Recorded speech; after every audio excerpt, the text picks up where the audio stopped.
Jai Sairam, welcome back to my channel. இன்றைக்கி இந்த பதிவில் கிருஷ்ண பரமாத்மா இருக்கிறார் இல்லையா, அவரோட தலையில் பார்த்திங்கன்னா எப்போதுமே மயிலிறகு இருக்கும். அந்த மயிலிறகு இருக்கிறதுக்கான காரணத்தை நாம் இந்த பதிவில் தெரிஞ்சுக்கலாம்.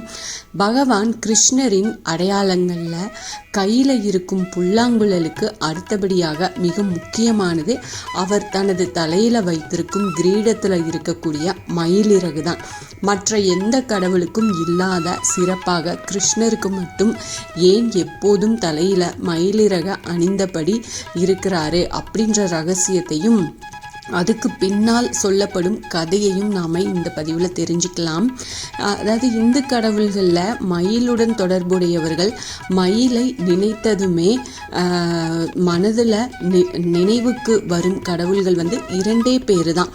ஒருத்தர் பார்த்திங்கன்னா தமிழ் கடவுளான முருகப்பெருமான், இவர் மயிலையே வாகனமாக வச்சிருப்பாரு. மற்றொருவர் பார்த்திங்கன்னா காக்கும் கடவுளான மகாவிஷ்ணுவின் அவதாரமான கிருஷ்ணர் தான். அவர் தனது தலையில எப்போதுமே மயிலிறக வச்சிருப்பாரு. மாலோனையும் மயிலோனையும் வணங்கினாலே எப்படிப்பட்ட கஷ்டமும் நீங்கும்னு சொல்லுவாங்க. கிருஷ்ணர் அப்படின்னு சொன்னதுமே நம்ம எல்லாருக்குமே மனசில் உடனடியாக வரும் அடையாளங்கள் என்ன அப்படின்னா, தலையில் இருக்கக்கூடிய அந்த மயிலிறகு தான்.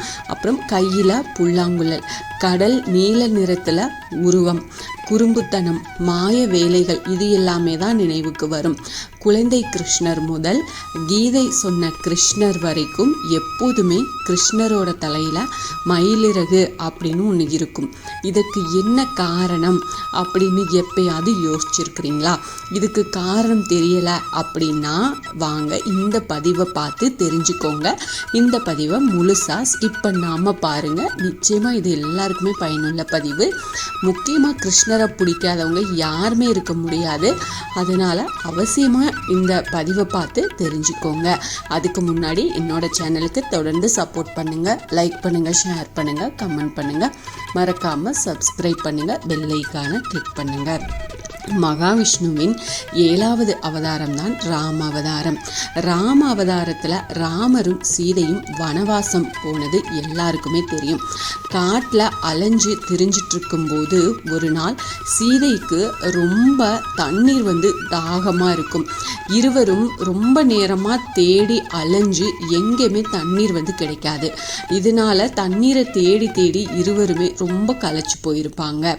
அந்த சமயத்தில் ராமர் மற்றும் சீதைக்கு உதவி செய்ய ஒரு மயில் முன்வரும்.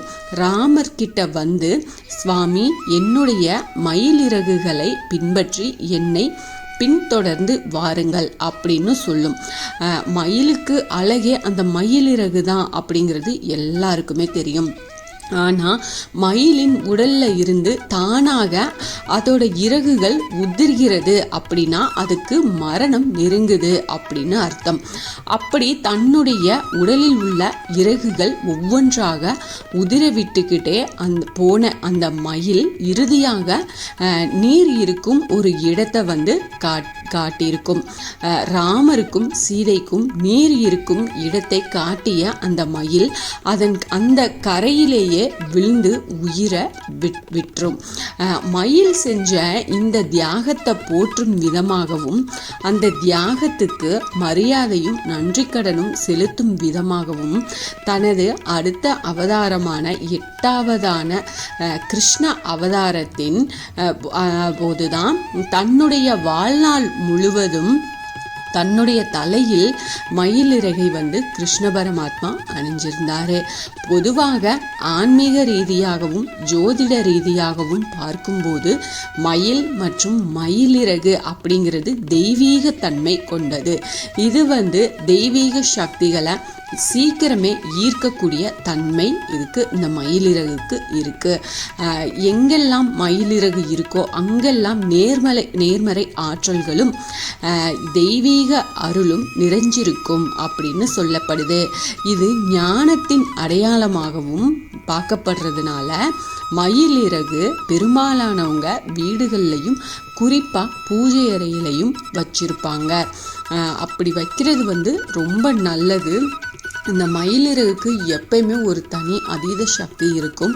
அதனால நம்ம பூஜை அறையில் வந்து தாராளமாக மயிலிறகை வச்சுக்கலாம். வீட்டில் நீங்கள் எங்கேனாலும் வச்சுக்கலாம். முக்கியமாக பூஜை அறையில் வைக்கிறது ரொம்ப நல்லது. இவ்வளவு மகிமை வாய்ந்தது இந்த மயிலிறகு. இந்த பதிவுனால் உங்களுக்கு வந்து கிருஷ்ணர் எதனால் மயிலிறகு தலையில் வச்சிருக்கிறாரு அப்படின்னு தெரிஞ்சிருப்பீங்க. நிச்சயமாக இது உங்களுக்கு ரொம்ப பயனுள்ள பதிவாக இருக்கும்னு நான் நம்புகிறேன். என்னோட சேனலுக்கு தொடர்ந்து சப்போர்ட் பண்ணுங்கள். லைக் பண்ணுங்கள், ஷேர் பண்ணுங்கள், கமெண்ட் பண்ணுங்கள், மறக்காமல் சப்ஸ்கிரைப் பண்ணுங்கள், பெல் ஐக்கானை கிளிக் பண்ணுங்கள். இது போல் எனக்கு தெரிஞ்ச ஆன்மீக பதிவுகளை உங்ககிட்ட நான் ஷேர் பண்ணுறேன். Thank you friends. மீண்டும் அடுத்த பதிவில் சந்திப்போம்.